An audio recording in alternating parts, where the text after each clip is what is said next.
காலை விரைவுச் செய்திகளை பார்க்கலாம். சேலம் மாவட்டம் ஆத்தூர் அதன் சுற்றுவட்டார பகுதிகளில் சுமார் 1 மணி நேரத்திற்கு மேலாக கனமழை பெய்தது. ஆத்தூர் மற்றும் அதன் சுற்றுவட்டார பகுதிகளில் காலை முதலே மேகமூட்டமாக காணப்பட்டு வந்த நிலையில் திடீரென கெங்கவல்லி, தம்மம்பட்டி, வீரகனூர், தலைவாசல், மஞ்சுனி, பெத்தநாயக்கன்பாளையம், மணிவிழுந்தான் உள்ளிட்ட பகுதிகளில் சுமார் 1 மணி நேரத்திற்கு மேலாக கனமழை கொட்டி தீர்த்தது. இதனால் தாழ்வான பகுதிகளில் மழை நீர் தேங்கியது.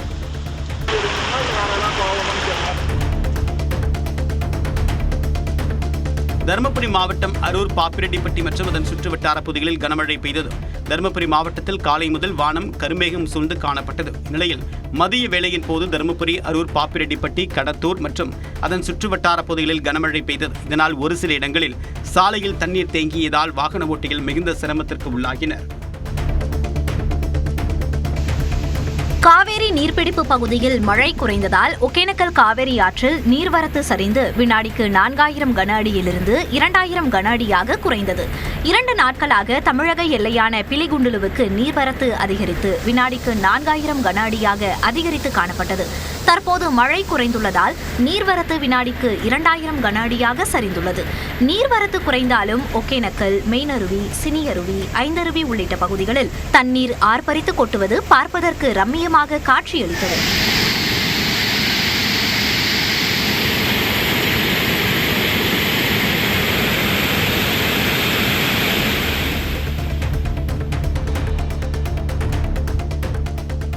சென்னையின் குடிநீர் ஆதாரமான பூண்டி ஏரியிலிருந்து புழல் ஏரிக்கு 250 கன அடி நீர் திறக்கப்பட்டுள்ளது. 3231 மில்லியன் கன அடி கொள்ளளவு கொண்ட பூண்டி அணையில் தற்போது 1089 மில்லியன் கன அடி நீர் இருப்பு உள்ளது. ஆந்திர மாநிலத்திலிருந்து கண்டலேறு கிருஷ்ணா நதி நீர் வினாடிக்கு 300 கன அடி அளவில் பூண்டி அணைக்கு நீர்வரத்து உள்ள நிலையில் புழல் ஏரிக்கு நீர் திறக்கப்பட்டுள்ளது. இதனால் புழல் மற்றும் செம்பரம்பாக்கம் ஏரிகளுக்கு செல்லும் இணைப்பு கால்வாய் அருகே வசிக்கும் மக்கள் கால்வாயில் இறங்கி துணி துவைத்து கோடைவேலின் உக்கரத்தை போக்கும் விதமாக குளித்து மகிழ்கின்றனர். தூத்துக்குடி மாவட்டம் விளாத்திக்குளம் அரசு தொடக்கப்பள்ளியில் காலை உணவுக்கு பதில் மாணவர்களுக்கு பிஸ்கெட்டுகள் வழங்கப்பட்ட சம்பவம் அதிர்ச்சி ஏற்படுத்தியுள்ளது. விளாத்திக்குளம் ஊராட்சி ஒன்றிய தொடக்கப்பள்ளியில் காலை உணவு பற்றாக்குறை காரணமாக 40க்கும் மேற்பட்ட பள்ளி குழந்தைகளுக்கு பிஸ்கெட்டுகள் வழங்கப்பட்டதாக கூறப்படுகிறது. இது தொடர்பாக விசாரணை நடத்திய கோவில்பட்டி தொடக்கப்பள்ளி மாவட்ட அலுவலர் செல்வி சம்பந்தப்பட்ட நபர்கள் மீது நடவடிக்கை எடுக்கப்படும் என்று கூறியுள்ளார். சென்னை திருவொற்றியூர் அருகே மழைநீர் சேமிப்பு குளத்தில் செத்து கிடக்கக்கூடிய மீன்களால் சுகாதார சீர்கேடு ஏற்பட்டிருப்பதாக அந்த பகுதி மக்கள் குற்றம் சாட்டினர். கார்கில் நகரில் மாநகராட்சிக்கு சொந்தமான குளத்தில் அதிக அளவில் மீன்கள் வளர்ந்து வந்தன. இந்நிலையில் கடந்த 2 நாட்களாக அந்த குளத்தில் 100க்கும் மேற்பட்ட மீன்கள் செத்து மிதக்கின்றன. அழுகிய நிலையில் மீன்கள் 2 நாட்களாக குளத்திலேயே கிடப்பதால் சுகாதார சீர்கேடு ஏற்படுவதாக புகார் தெரிவிக்கக்கூடிய அந்த பகுதி மக்கள் மாநகராட்சி ஊழியர்கள் உடனடியாக குளத்தை தூய்மைப்படுத்த வேண்டும் என்றும் கோரிக்கை விடுத்துள்ளனர்.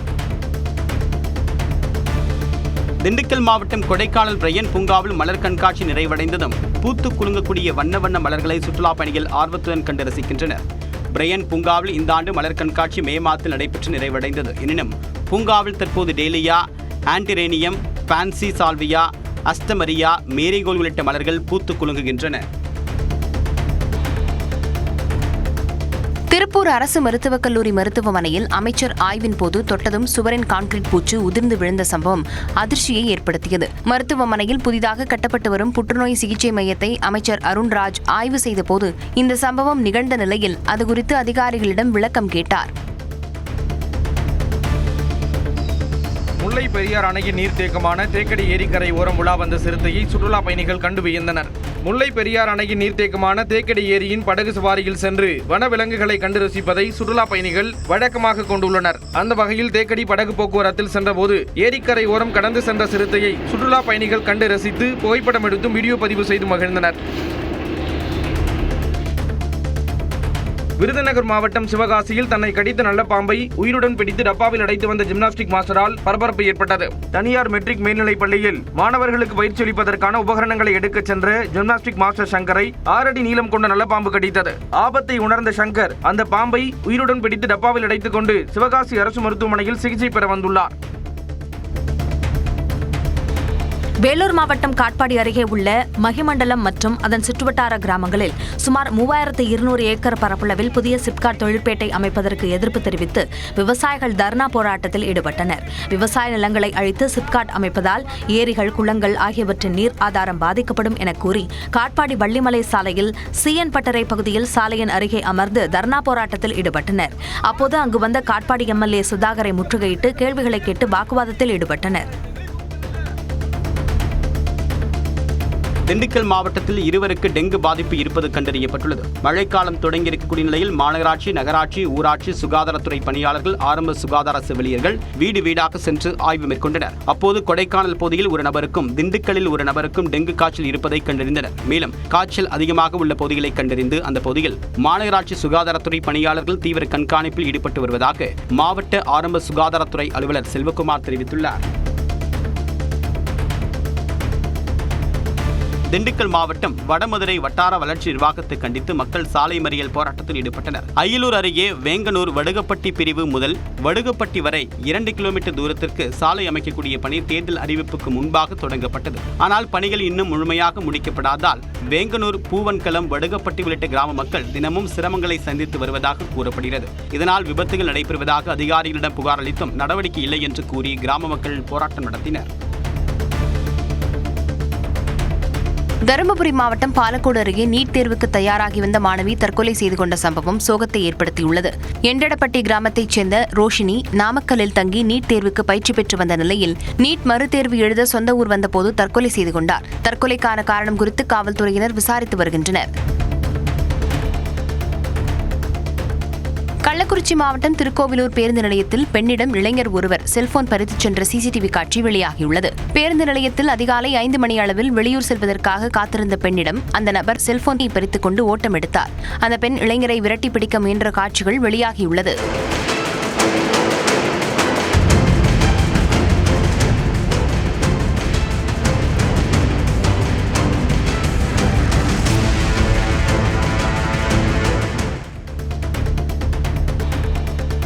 நெல்லை கொக்கிரக்குளம் பகுதியில் சென்ற அரசு பேருந்து திடீரென சாலையில் ஏற்பட்ட பள்ளத்தில் சிக்கிய சம்பவம் பரபரப்பை ஏற்படுத்தியது. நெல்லை சந்திப்பிலிருந்து பயணிகளை ஏற்றிக்கொண்டு மேலப்பாளையம் நோக்கி சென்ற அரசு பேருந்து கொக்கிரக்குளம் கிருஷ்ணன் கோவில் அருகே வளைவில் திரும்பிய போது எதிர்பாராத விதமாக சாலையில் இருந்த பள்ளத்தில் சிக்கியது.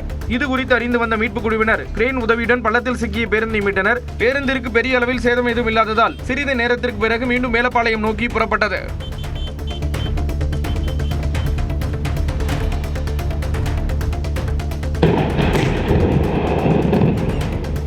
கிருஷ்ணகிரி மாவட்டம் சூளகிரி அருகே கல்குவாரியில் அனுமதித்த அளவை விட கூடுதலாக வெடி வைப்பதால் கடும் புகை எழுவதாக அப்பகுதி மக்கள் குற்றம் சாட்டினர். பெரிய சப்படி கிராமத்தில் 3 கல்குவாரிகள் செயல்பட்டு வரும் நிலையில் இந்த குவாரிகளில் அனுமதித்த அளவை விட கூடுதலாக வெடி வைக்கப்படுவதாக அப்பகுதி மக்கள் குற்றம் சாட்டுகின்றனர். இதனால் கடும் புகை வெடிமருந்துடன் பரவுவதால் கண்ணெரிச்சல் உள்ளிட்ட பாதிப்புகள் ஏற்படுவதாக புகார் தெரிவிக்கும் மக்கள் இதுகுறித்து மாவட்ட நிர்வாகம் நடவடிக்கை மேற்கொள்ள வேண்டும் என கோரிக்கை விடுத்துள்ளனர்.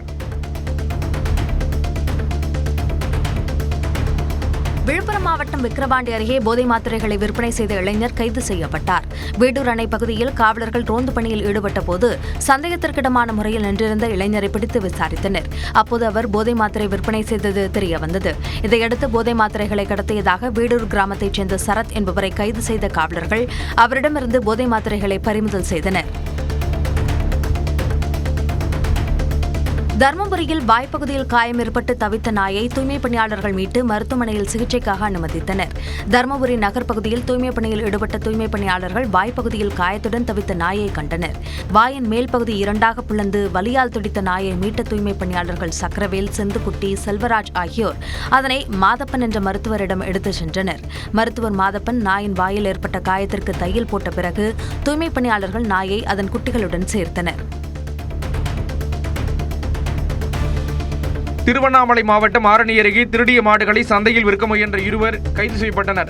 ஆரணி தேப்பனந்தல் பகுதியில் நடைபெற்ற மாட்டு சந்தைக்கு சந்தவாசல் காவல் நிலைய காவலர்கள் பாதுகாப்பு பணியில் ஈடுபட்டனர். அப்போது வழியாக வந்த வாகனத்தை நிறுத்தி விசாரித்ததில் அதில் திருடப்பட்ட மாடுகள் அழைத்து வரப்பட்டது தெரிய வந்தது. இதையடுத்து புதுப்பட்டி கிராமத்தைச் சேர்ந்த கண்ணன் மற்றும் சத்யா ஆகிய 2 காவலர்கள் கைது செய்தனர். கிருஷ்ணகிரி மாவட்டம் ஓசூர் அருகே பணத்தை இரட்டிப்பாக்கி தருவதாக கூறி மோசடியில் ஈடுபட்டதாக கூறும் நபரை கடத்தி தாக்கியதாக 3 பேர் கைது செய்யப்பட்டனர். பள்ளிப்பட்டி பகுதியைச் சேர்ந்த ரவி, NGO காலனியைச் சேர்ந்த மோகன் என்பவரிடம் பணத்தை இரட்டிப்பாக்கி தருவதாக கூறி 3.5 லட்சம் ரூபாய் பெற்றதாக கூறப்படுகிறது. இதையடுத்து ரவி பணத்தை தராமல் தலைமறைவானதாக தெரிகிறது. இந்நிலையில் தலைமறைவாக இருந்த ரவியை மோகன் தனது நண்பர்களான சந்தோஷ் மற்றும் ஹரிஷ் ஆகியோருடன் கடத்தி கொடூரமாக தாக்கியதாக கூறப்படுகிறது. இதுகுறித்து ரவியின் மனைவி அளித்த புகாரின் பேரில் ரவியை மீட்ட காவலர்கள் அவரை கடத்திய மோகன், சந்தோஷ் மற்றும் ஹரிஷ் ஆகிய 3 கைது செய்தனர். எட்டயபுரம் அருகே பட்டாசு ஆலை விபத்தில் ஒருவர் உயிரிழந்தார். தூத்துக்குடி மாவட்டம் எட்டயபுரம் அருகே நடந்த பட்டாசு விபத்தில் பெண் ஒருவர் உயிரிழந்தார். ராசாப்பட்டி கிராமத்தில் கண்ணன் என்பவருக்கு சொந்தமான பட்டாசு ஆலையில் 50க்கும் மேற்பட்டோர் பட்டாசு தயாரிப்பில் ஈடுபட்டனர். எதிர்பாராத விதமாக பட்டாசுகள் வெடித்ததில் மாரியம்மாள் என்பவர் உயிரிழந்தார். 29 பேர் காயமடைந்தனர். காயமடைந்தவர்கள் சாத்தூர் அரசு மருத்துவமனையில் அனுமதிக்கப்பட்டனர். படுகாயமடைந்த 8 பேர் மேல் சிகிச்சைக்காக விருதுநகர் அரசு மருத்துவக் கல்லூரி மருத்துவமனையில் சேர்க்கப்பட்டுள்ளனர்.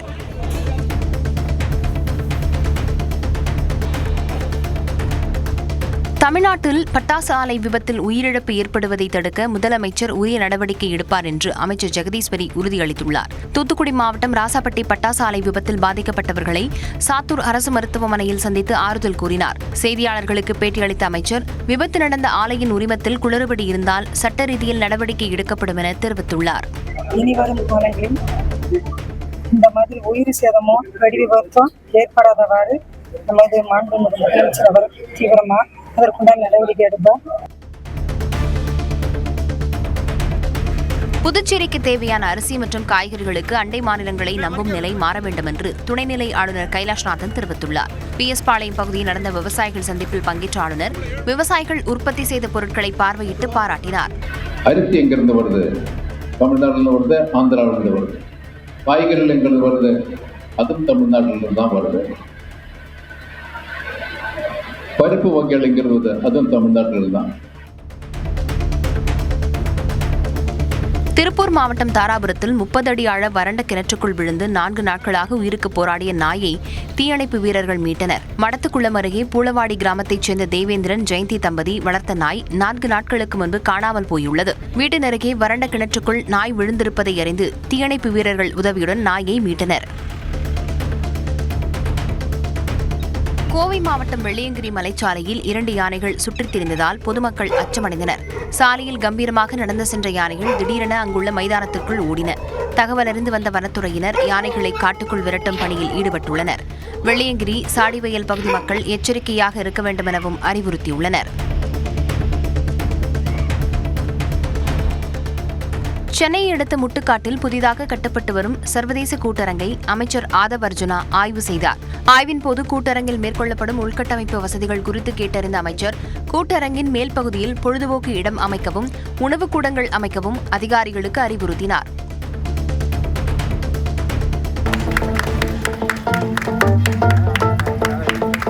புதுச்சேரியில் உள்ள தேசிய பாதுகாப்பு பல்கலைக்கழக பட்டமளிப்பு விழாவில் மாணவர்கள் மெய்சிலிர்க்க வைக்கும் தற்காப்பு கலைகளை நிகழ்த்தினர்.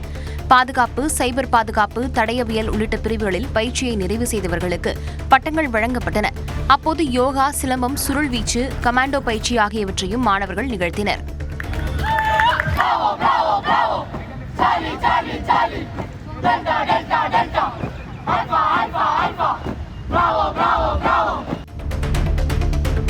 சென்னை மணலி அருகே 10 நாட்களுக்கு முன் மாயமான சிறுவனை நீண்ட போராட்டத்திற்கு பின் காவல்துறையினர் பாதுகாப்பாக மீட்டனர். சின்னமாத்தூரைச் சேர்ந்த ஐசக் ஜேக்கப் என்ற சிறுவன் கடந்த 10 நாட்களுக்கு முன் பேனா வாங்கி வருவதாக பெற்றோரிடம் கூறிவிட்டு இரவில் சென்ற நிலையில் மாயமானதாக கூறப்படுகிறது. 6 தனிப்படைகள் அமைத்து தேடிய காவல்துறையினர் 10 நாட்களுக்கு பிறகு மண்ணடி பகுதியில் சிறுவனை மீட்டனர். எதற்காக சிறுவன் வீட்டை விட்டு வெளியேறினான் என காவல்துறையினர் விசாரித்து வருகின்றனர். மாநிலத்தின் நிதி நிலைமை சீரானதும் அனைத்து பெண்களுக்கும் 2500 ரூபாய் உரிமைத் தொகை உள்ளிட்ட கோரிக்கைகள் நிறைவேற்றப்படும் என்று அமைச்சர் அருண்ராஜ் தெரிவித்துள்ளார். கோவை மாவட்டம் அன்னூரில் மாற்றுக் கட்சியினர் தாவேக்கவில் இணையும் நிகழ்ச்சி நடைபெற்றது. அப்போது செய்தியாளர்களுக்கு பேட்டியளித்த அவர் இவ்வாறு கூறினார். கண்டிப்பாக படிப்படியாக ஒவ்வொரு வாக்குறுதியும் நம்ம செஞ்சுக்கிட்டு தான் இருக்கோம். நம்ம தலைவர் ஏற்கனவே சொன்ன மாதிரி கொஞ்சம் அவகாசம் கண்டிப்பாக தேவைப்படுது. அந்த மாநிலத்தோட நிதி நிலைமை அந்த மாதிரி இருக்கு. ராமநாதபுரம் மாவட்டம் திருவாடானை தாலுகா ஊரணிக்கோட்டை பழங்குளம் சுற்றுவட்டார பகுதிகளில் நள்ளிரவு நேரங்களில் சட்டவிரோதமாக மணல் திருட்டு நடைபெறுவதாக புகார் எழுந்துள்ளது. ஜேசிபி எந்திரங்கள் மூலம் அள்ளப்படும் மணல் டிராக்டர்கள் மூலம் கடத்தி வரப்பட்டு பல்வேறு இடங்களில் ரகசியமாக சேகரித்து வைக்கப்பட்டு பின்னர் கூடுதல் விலைக்கு விற்பனை செய்யப்பட்டு வருவதாக அப்பகுதி மக்கள் குற்றம் சாட்டுகின்றனர். மாவட்ட நிர்வாகம் உடனடியாக தலையிட்டு உடந்தையாக இருக்கும் அதிகாரிகள் மீது கடுமையான நடவடிக்கை எடுக்க வேண்டும் என அப்பகுதி மக்கள் கோரிக்கை விடுத்துள்ளனர். கிருஷ்ணகிரி மாவட்டம் வேப்பனப்பள்ளி அடுத்த சிகரமாகனப்பள்ளி ஊராட்சிக்குட்பட்ட கே கொத்தூர் கிராமத்தில் சுமார் 50 பழங்குடியின குடும்பங்கள் 3 ஆண்டுகளாக மின்சாரமின்றி தவித்து வருகின்றன. பல ஆண்டுகளாக வீடுகள் இல்லாமல் குடிசையில் வசித்து வந்த மக்களுக்கு கடந்த 2021ஆம் ஆண்டு பசுமை வீடுகள் திட்டத்தின் கீழ் 22 புதிய வீடுகள் கட்டப்பட்டு 2023ஆம் ஆண்டு பயனாளிகளிடம் வழங்கப்பட்டது. 3 ஆண்டுகளாகியும் இதுவரை வீடுகளுக்கு மின்சாரம் வழங்கப்படவில்லை என்று அப்பகுதி பொதுமக்கள் வேதனை தெரிவிக்கின்றனர். அரசு உரிய நடவடிக்கை எடுக்க வேண்டும் என்று மக்கள் கோரிக்கை விடுத்துள்ளனர். புதுக்கோட்டை அருகே மாணவிக்கு பாலியல் தொல்லை அளித்த அரசு பள்ளி உடற்கல்வி ஆசிரியரை காவல்துறையினர் கைது செய்தனர். தனியார் கல்லூரியில் நடந்த விளையாட்டுப் போட்டியில் கலந்து கொள்ள மாணவிகளை அழைத்துச் சென்ற உடற்கல்வி ஆசிரியர் ஆமோஸ் தேவசகாயம் ஒரு மாணவியிடம் பாலியல் சீண்டலில் ஈடுபட்டதாக கூறப்படுகிறது. இது தொடர்பாக மாணவி அளித்த புகாரில் ஆமோஸ் தேவசகாயத்தை காவல்துறையினர் கைது செய்தனர். ராமேஸ்வரம் ராமநாத சுவாமி கோயிலில் அமைச்சர் ஆய்வின் போது இரு குடும்பத்தினர் மாறி மாறி சண்டையிட்டுக் கொண்டதால் பரபரப்பு ஏற்பட்டது. ராமநாத சுவாமி கோயிலில் சிறு குறு மற்றும் நடுத்தர தொழில்துறை அமைச்சர் மதன்ராஜ் சாமி தரிசனம் செய்து ஆய்வுப் பணிகளை மேற்கொண்டு வந்தார். அப்போது அவர் இணை ஆணையர் அலுவலகத்தில் இருந்தபோது இரு குடும்பங்களைச் சேர்ந்த பக்தர்களுக்குள் வாக்குவாதம் ஏற்பட்டு ஒருவருக்கொருவர் மாறி மாறி தாக்கிக் கொண்டதால் பரபரப்பு ஏற்பட்டது.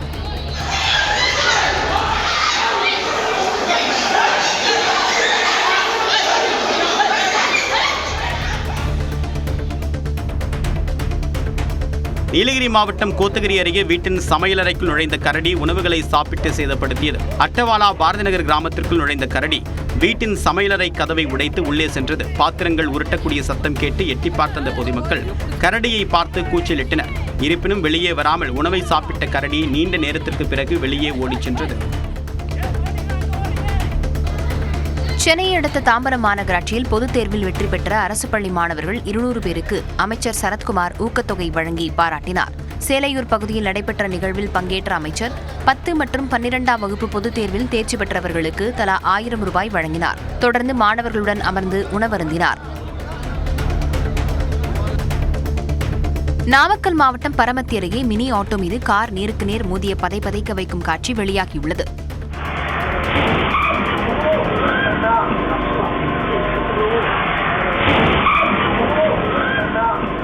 திருச்செங்கோட்டிலிருந்து கரூருக்கு பொருட்களை ஏற்றிச் சென்ற மினி ஆட்டோ மீது பரமத்தி வேலூரிலிருந்து திருச்செங்கோட்டிற்கு சென்ற கார் நேருக்கு நேர் மோதியது. வனந்தபுரம் பகுதியில் நடந்த விபத்தில் மினி ஆட்டோ ஓட்டுநர் கோகுல்நாத் படுகாயமடைந்தார். காரை ஓட்டி வந்த ஆரத்திக்கு லேசான காயம் ஏற்பட்டது. கொடைக்கானலில் நிலவும் பருவநிலை மாற்றத்தால் பீச்சஸ் பழங்களின் விளைச்சல் குறைந்து விலை உயர்ந்துள்ளது. பொதுவாக மே மற்றும் ஜூன் மாதங்களில் அதிகளவில் விளையும் பீச்சஸ் பழங்கள் இந்த ஆண்டு குறைந்த அளவிலேயே காய்த்துள்ளதாக விவசாயிகள் தெரிவிக்கின்றனர். தேன் பீச்சஸ், மாங்காய் பீச்சஸ், ஒட்டு பீச்சஸ் என 3 வகைகளில் கிடைக்கும் இந்த பழங்கள் கடந்த ஆண்டு கிலோ 80 ரூபாய் வரையில் விற்பனையான நிலையில் தற்போது 10 ரூபாய்க்கு விற்பனையாகிறது. சிவகங்கை மாவட்டம் காரைக்குடி அருகே தட்டட்டி கிராமத்தில் உள்ள பெரிய கண்மாயில் 10 ஆண்டுகளுக்கு பிறகு நடந்த ஊத்தா மீன்பிடி திருவிழா கோலாகலமாக நடைபெற்றது. இதில் 500க்கும் மேற்பட்ட மீன்பிடி வீரர்கள் கையால் முடையப்பட்ட ஊத்தா குத்துமீன் கூடையுடன் வருகை தந்து கண்மாய்க்குள் இறங்கி மீன்பிடித்தனர். இதில் கட்லா, ரோகு, ஜிலேபி, கெண்டை போன்ற நாட்டு வகை மீன்களை ஒவ்வொரு நபரும் 10 கிலோ முதல் 20 கிலோ வரை உற்சாகமாக பிடித்துச் சென்றனர். திருப்பூர் மாவட்டம் சேவூர் அருகே லாரியில் கொண்டு செல்லப்பட்ட காகிதக்கூழ் சாலையில் கொட்டியதால் வாகன ஓட்டிகளும் பொதுமக்களும் அவதிக்குள்ளாகினர். சேவூர் குறும்பபாளையம் பகுதியில் இருந்து மங்களத்திற்கு லாரியில் காகிதக்கூழ் கலவை கொண்டு செல்லப்பட்டது. வேக தடைகளில் லாரி ஏறி இறங்கிய நிலையில் வழிநெடுகிலும் காகிதக்கூழ் சாலையில் கொட்டியதாக கூறப்படுகிறது. இதனால் அவ்வழியாக சென்ற இருசக்கர வாகன ஓட்டிகள் வழுக்கி விழுந்து காயமடைந்ததாக கூறப்படுகிறது. விருதுநகர் விருதுநகர் மாவட்டம் சாத்தூர் அருகே வைப்பாற்றின் குறுக்கே கட்டப்பட்ட பழமை வாய்ந்த சங்கரநத்தம் அணைக்கட்டு பகுதியில் உள்ள சீமை கருவேல மரங்களை அகற்றி தூர்வார வேண்டும் என விவசாயிகள் கோரிக்கை விடுத்துள்ளனர். அணைக்கட்டு பகுதி பல ஆண்டுகளாக தூர்வாரப்படாமல் உள்ளதால் முழுமையாக தண்ணீரை சேமித்து வைக்க முடியாத நிலையில் உள்ளது. எனவே அணைக்கட்டை சூழ்ந்துள்ள சீமை கருவேல மரங்களை அகற்றுவதுடன் அணைக்கட்டு பகுதியை முழுமையாக தூர்வார வேண்டும் என கோரிக்கை வைத்துள்ளனர். கோவை மாவட்டம் பேரூர் அருகே விவசாய தோட்டத்தில் புகுந்த ஒற்றை யானையால் பாதிக்கப்பட்டுள்ளதாக விவசாயிகள் வேதனை தெரிவித்துள்ளனர். பேரூர் சுற்றுவட்டார பகுதிகளில் வனவிலங்கு நடமாட்டம் தொடர்கதையாகியுள்ளது. அறுவடைக்கு தயாராக இருந்த வாழை மரங்களை யானை ஒன்று சேதப்படுத்தியுள்ளது. வாழைப்பழங்களையும் ருசி பார்த்து சென்றுள்ளதால் விவசாயிகள் கவலையடைந்துள்ளனர்.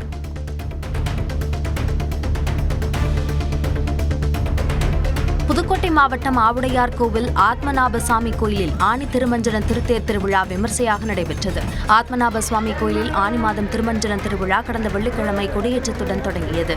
இந்த திருவிழாவின் முக்கிய நிகழ்வான தேர் திருவிழாவையொட்டி மாணிக்கவாசகர் அதிகாலையில் கோயிலில் இருந்து மேளதாளம் முழங்க தேரில் எழுந்தருளினார். தேரின் பின்பக்கம் ஓதுவார்கள், சிவனடியார்கள், சிவ தொண்டர்கள் திருவாசகம் பாடியபடியே வந்தனர். மதுரை திருப்பரங்குன்றம் பகுதியில் முதலமைச்சர் விஜய் பிறந்தநாளை முன்னிட்டு நடைபெற்ற ரத்த தான முகாமினை மின்சாரத்துறை அமைச்சர் நிர்மல்குமார் தொடங்கி வைத்தார். அப்போது அங்கிருந்த இளைஞர்களுக்கு முன்மாதிரியாக அவரே முன்வந்து ரத்த தானம் செய்தார். இதனைத் தொடர்ந்து முகாமில் ஆர்வத்துடன் பங்கேற்று ரத்த தானம் வழங்கிய கொடையாளர்கள் அனைவருக்கும் பாராட்டு சான்றிதழ்களை அமைச்சர் வழங்கினார். அப்போது அப்பகுதியைச் சேர்ந்த பொதுமக்களிடம் குறைகளை கேட்டறிந்த அமைச்சர் 2 நாட்களுக்குள் குடிநீர் பிரச்சினைக்கு உரிய தீர்வு காணப்படும் என உறுதியளித்தார். மேகதாது அணை தொடர்பாக புதிய நடுவர் மன்றம் அமைக்க வேண்டும் என்ற தமிழக சட்டப்பேரவையின் தீர்மானத்திற்கு தஞ்சாவூரில் விவசாய அமைப்பினர் எதிர்ப்பு தெரிவித்துள்ளனர். இது தொடர்பாக தமிழ்நாடு விவசாயிகள் சங்கத்தின் பொதுச் செயலாளர் சாமி நடராஜன் செய்தியாளர்களுக்கு அளித்த பேட்டியில், புதிய அணை கட்ட முயற்சிக்கும் கர்நாடக அரசுக்கு எவ்வித அனுமதியும் மத்திய அரசு அளிக்கக்கூடாது என்ற சட்டப்பேரவையின் தீர்மானத்தை வரவேற்கிறோம் என்றார். அதேவேளையில் அந்த தீர்மானத்தில் மீண்டும் ஒரு புதிய நடுவர் மன்றம் என்பது தேவையில்லாதது என்றார். சட்டப்பேரவையில் இயற்றப்பட்ட நடுவர் மன்றம் தொடர்பான திருத்த தீர்மானத்தை நீக்க வேண்டும் என தெரிவித்துள்ளனர். நாகப்பட்டினம் மாவட்டம் சாட்டியக்குடியில் குடிநீர் தட்டுப்பாட்டை தீர்க்க கோரி மார்க்சிஸ்ட் கம்யூனிஸ்ட் கட்சி சார்பில் சாலை மறியல் போராட்டம் நடைபெற்றது. கீழ்வேலூர் தெற்கு ஒன்றிய செயலாளர் முத்தையன் தலைமையில் நடைபெற்ற இந்த போராட்டத்தில் சாட்டியக்குடி, அணக்குடி, வடக்கு பனையூர், தெற்கு பனையூர், ஆதமங்கலம் உள்ளிட்ட பகுதிகளைச் சேர்ந்த பொதுமக்கள் பங்கேற்றனர். குடிநீர் தட்டுப்பாட்டை நீக்க நடவடிக்கை எடுக்காத குடிநீர் வடிகால் வாரியத்தை கண்டித்தும் ஒப்பந்த தொழிலாளர்களுக்கு உரிய ஊதியம் வழங்க வேண்டும் என்றும் போராட்டக்காரர்கள் கோரிக்கை விடுத்தனர். விருதுநகர் மாவட்டம் சிவகாசி அருகே வெள்ளூர் ஊராட்சியில் சேதமடைந்த நிலையில் செயல்படும் அங்கன்வாடி மைய கட்டடத்தை பராமரிக்க கிராம மக்கள் கோரிக்கை விடுத்துள்ளனர். அங்கன்வாடி மையத்தில் 30 சிறுவர் சிறுமியர் பயின்று வரும் நிலையில் அங்கன்வாடி மைய கட்டடம் சிதிலமடைந்து அவ்வப்போது மேற்கூரை பூச்சி பெயர்ந்து விழுவதால் அங்கு பயிலும் சிறுவர் சிறுமியருக்கு பாதுகாப்பற்ற சூழல் நிலவி வருகிறது. இதனால் அங்கன்வாடி மையத்தை ஊராட்சி நிர்வாகம் சீரமைத்து தர வேண்டும் என கிராம மக்கள் கோரிக்கை விடுத்துள்ளனர். விருதுநகர் மாவட்டம் ஸ்ரீவில்லிபுத்தூர் அருகே காஞ்சாபுரம் அரசு நெல் கொள்முதல் நிலையத்தில் மலை போல் குவிந்து கிடக்கும் நெல்மணிகள் மழையில் நனைந்ததால் விவசாயிகள் வேதனை அடைந்துள்ளனர். வத்ராயிருப்பு சுற்றுவட்டார பகுதிகளில் அறுவடை செய்யப்பட்ட நெல்மணிகள் காஞ்சாபுரம் அரசு நெல் கொள்முதல் நிலையத்தில் குவித்து வைக்கப்பட்டுள்ளன. மழை பெய்து வருவதால் அதிகாரிகளின் அலட்சிய போக்கால் நெல்மணிகள் நனைந்து சேதமாகின்றன. விரைவாக அதிகாரிகள் நெல்லை எடை போட்டு சேதத்திலிருந்து பாதுகாக்க வேண்டுமென விவசாயிகள் கோரிக்கை விடுத்துள்ளனர். திண்டுக்கல் மாவட்டம் கொடைக்கானல் அருகே உணவு விடுதியில் ஹெல்மெட்டை இளைஞர் திருடிச் செல்லக்கூடிய சிசிடிவி காட்சி வெளியாகியுள்ளது. பூம்பாறை பிரிவு அருகே சாலையோர உணவு விடுதியில் உணவருந்த பயணி ஒருவர் தன்னுடைய ஹெல்மெட்டை கேஷ் கவுண்டரின் கீழே வைத்துள்ளார். அப்போது அங்கிருந்த 2 இளைஞர்களில் ஒருவர் ஹெல்மெட்டை திருடிச் சென்றார். இந்த சம்பவத்தின் சிசிடிவி காட்சிகள் தற்போது வெளியாகியுள்ளன.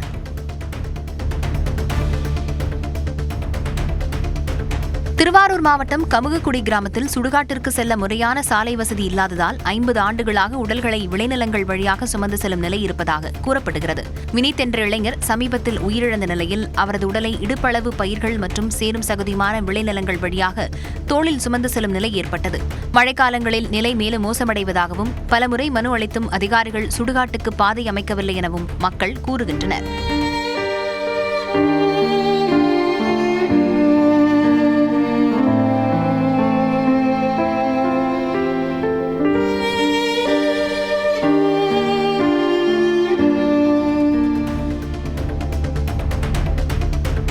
காஞ்சிபுரம் மாவட்டம் ஸ்ரீபெரும்புத்தூரை அடுத்த வல்லக்கோட்டையில் உள்ள புகழ்பெற்ற சுப்பிரமணிய சுவாமி கோயிலில் சஷ்டியினை முன்னிட்டு முருகப்பெருமானுக்கு சதுரசம்ஹார யாக பூஜை நடைபெற்றது. பச்சை பட்டாடை, மஞ்சள் சாமந்தி, வெற்றிலை மாலைகள் அணிந்து முருகன் காட்சியளித்தார். இதனைத் தொடர்ந்து அரோகரா கோஷத்துடன் திரளான பக்தர்கள் வல்லக்கோட்டை முருகனை வழிபட்டனர்.